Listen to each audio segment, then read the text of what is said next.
आज हम ये डिस्कस करेंगे कि किसी भी डिफरेंशियल इक्वेशन को integral equation means Volterra integral equation में कैसे कन्वर्ट करते हैं। तो हमारे पास एक इनिशियल वैल्यू प्रॉब्लम गिवन होगा। अब इनिशियल वैल्यू प्रॉब्लम क्या होते हैं, जैसे यहाँ पे हमारे पास ये क्वेश्चन गिवन है, ये डिफरेंशियल इक्वेशन गिवन है y double prime plus y is equal to 0 और इसके साथ ये कंडीशन गिवन है y of 0 is equal to 0, y prime of 0 is equal to 0। अब एक प्रॉब्लम हमारे पास होता है इनिशियल वैल्यू प्रॉब्लम, दूसरा हमारे पास होता है बाउंड्री वैल्यू प्रॉब्लम।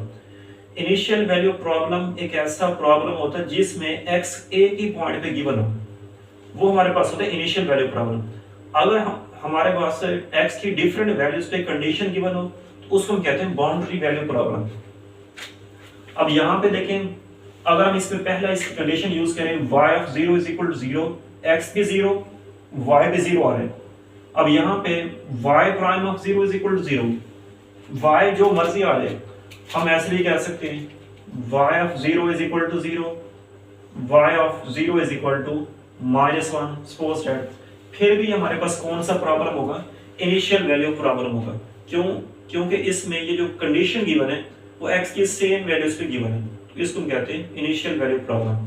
तो चलते हम अपने क्वेश्चन की तरफ कि किसी भी डिफरेंशियल इक्वेशन को वोल्टेरा इंटीग्रल इक्वेशन में कैसे कन्वर्ट करते हैं। तो अब इस क्वेश्चन को हम इंटीग्रेट करेंगे 0 टू x, क्योंकि वोल्टेरा इंटीग्रल इक्वेशन में क्या होती है, उसकी लिमिट्स वेरिएबल होती है और ये किस पॉइंट पे गिवन है, 0 पे गिवन है। इसको हम इंटीग्रेट करेंगे 0 टू x करेंगे। तो हम सबसे पहले चलते हैं अपने क्वेश्चन की तरफ। इसको ऐसे लिख सकते हैं y double prime of x is equal to minus y of x। इसको हम कर लेते हैं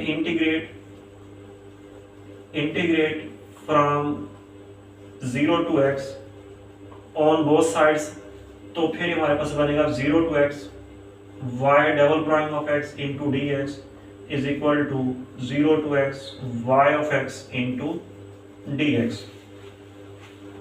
अब इसके बाद हम क्या करेंगे कि हम ये जानते हैं कि एक डेरिवेटिव से एक इंटीग्रेशन कैंसिल कर सकते हैं।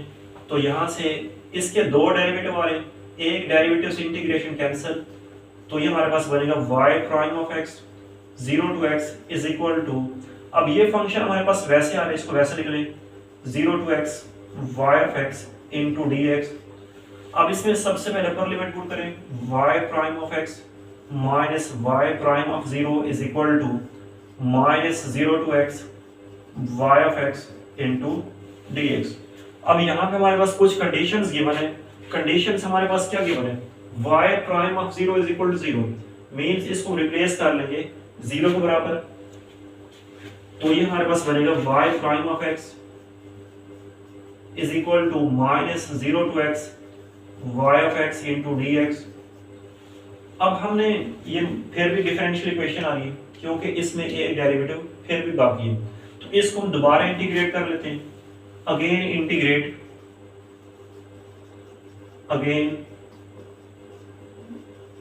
इंटीग्रेट फ्रॉम 0 टू x, तो फिर हमारे पास बनेगा integrate 0 to x y prime of x into dx is equal to, एक इंटेग्रल इसका पहले आ रहा है, एक इसका मजीद आ रहा है दोबारा 0 to x y of x into dx। तो फिर इसका डेरिवेटिव इंटीग्रेशन से cancel y of x 0 to x is equal to, अब यहाँ पे इसके दो इंटेग्रल आ रहे हैं। अगर हमारे पास दो या दो से ज्यादा इंटेग्रल्स आ रहे हैं तो इसको हम कहते हैं मल्टीपल इंटेग्रल्स। और मल्टीपल इंटेग्रल्स को सिंगल इंटेग्रल में कैसे कन्वर्ट करते हैं, यहाँ पे हमारे पास इसका फार्मूला होता है, ये फार्मूला यूज करते हैं 0 टू x, यहाँ पे 0 भी हो सकता है, कुछ भी हो सकता है, हम a यूज कर रहे हैं a to x y of x into dx की पावर n। मींस यहाँ पे अगर n इंटेग्रल गिवन हो 1 2 3 4, यहाँ पे दो इंटेग्रल आ रहे हैं, इसको लिखेंगे dx स्केयर। ऐसे दो इंटेग्रल भी लिख सकते हैं और इसको हम सिंपल फॉर्म में dx की पावर n भी लिख सकते हैं। ये हमारे पास बराबर होगा single integral a to x minus t की power n minus 1 over n minus 1 का factorial into y of t into dt। ये हमारे पास इसका फार्मूला होता है। अब इसकी दो इंटेग्रल आ रहे हैं, ये माइनस तो वैसे 0 to x x minus t की पावर 1/1 का factorial y of t into d t. तो अब इसमें अपर लिमिट पुट करें y of x minus y of zero is equal to minus 0 to x minus t 1 factorial 1 y of t into d t.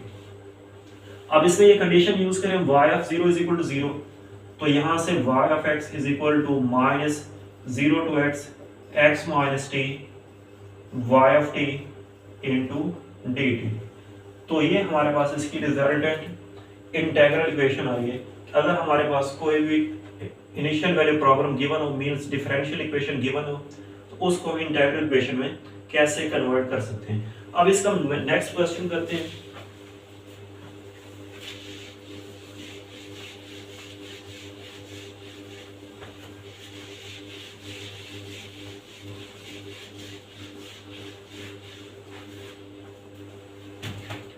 अब इसका next question हमारे पास given है कि जिसमें हमारे पास वोल्टेरा इंटीग्रल इक्वेशन को हमने फाइंड करनी और डिफरेंशियल इक्वेशन हमारे पास गिवन होगी।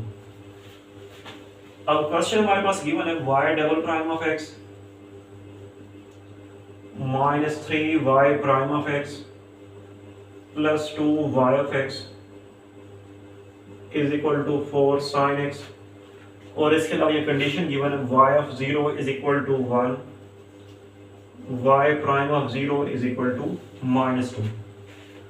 अब ये हमारे पास क्वेश्चन गिवन है, ये भी हमारे पास जो क्वेश्चन गिवन है इनिशियल वैल्यू प्रॉब्लम गिवन है। कैसे गिवन है इसको हम पहले डिस्कस कर चुके हैं, क्योंकि इसमें x की सेम वैल्यूज पे कंडीशन गिवन है, तो ये हमारे पास क्वेश्चन गिवन होगा, इनिशियल वैल्यू प्रॉब्लम गिवन होगा। अब इसके हम सबसे पहले डिफरेंशिएट करने से पहले, सॉरी इंटीग्रेट करने से पहले इसको इंटीग्रेट करेंगे कैसे, 0 टू x। अगर हम इन टर्म्स को इस तरफ लेके आए या इसको वैसे रहने दें, इसको हम इंटीग्रेट कर लेते हैं, इंटीग्रेट फ्रॉम 0 टू x, तो ये बनेगा हमारे पास 0 to x y double prime of x into d x minus 3 0 to x y prime of x into d x plus 3 0 to x y of x into d x is equal to 4 0 to x into sine x d x. इसको हमने integrate कर लिया 0 to x। अब यहां से वही एक derivative से इंटीग्रेशन कैंसिल, तो ये बनेगा हमारे पास y prime of x 0 to x minus 3 derivative से integration cancel y of x 0 to x plus 2। अब इसके हमें इंटीग्रेशन फाइंड, इसको वैसे लिख लें 0 to x y of x into d x is equal to 4 sine की इंटीग्रेशन माइनस कॉस, तो ये cos x into 0 to x। अब इसमें भी हम क्या करेंगे, सबसे पहले अपर लिमिट पुट करेंगे, फिर लोअर लिमिट पुट करेंगे, तो ये बनेगा y prime of x, x को x पुट करें minus y prime of 0 minus 3 into y of x minus y of 0 plus 2 integral 0 to x y of x into d x minus 4 into पहले इसकी upper limit minus lower limit. अब यहाँ पे put करने के बाद हम इसकी कंडीशंस को यूज करेंगे। कंडीशन हमारे पास गिवन है y prime of 0 is equal to minus 2, तो यहाँ पे माइनस माइनस प्लस बनेगी, तो y prime of x plus 2 minus 3 y of x y of 0 1 और ये minus minus plus 3 plus 2 integral 0 to x y of x into d x minus 4 into cos of x वैसे, तो ये बनेगा minus 4 cos x minus minus plus cos 0 1, तो ये बनेगा हमारे पास प्लस 4। अब इसको हम ऐसे लिख सकते हैं 2 प्लस 3 4, 2 प्लस 3 5 और 5 4 इस तरफ लेके तो ये बनेगा हमारे पास y prime of x minus 3 y of x plus 2 integral 0 to x y of x into d x, इसको इस तरफ लेके आए प्लस 4 cos x 2 प्लस 3 5 और 4 को इस तरफ लेके आए, तो ये बाकी बचेगा plus 1 is equal to d x.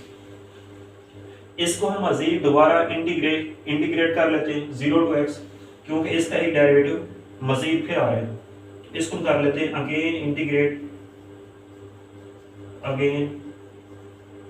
Integrate from 0 to x। तो फिर हमारे पास बनेगा integrate 0 to x y prime of x dx minus 3 0 to x y of x into dx plus 2।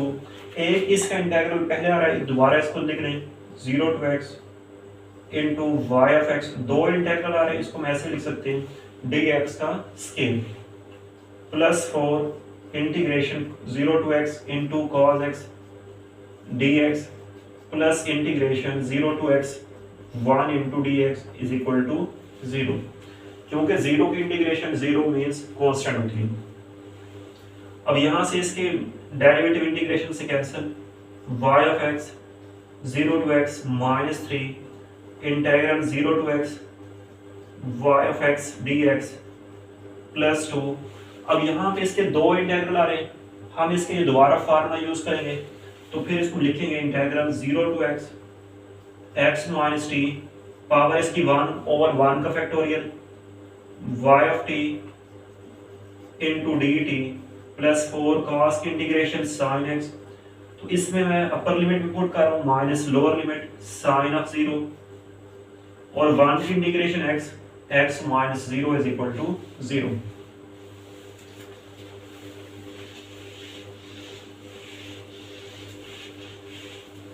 तो बस यहां से इसका आंसर आ रहा है। इसमें सबसे पहले हम अपर लिमिट पुट करते हैं y of x minus y of 0 minus.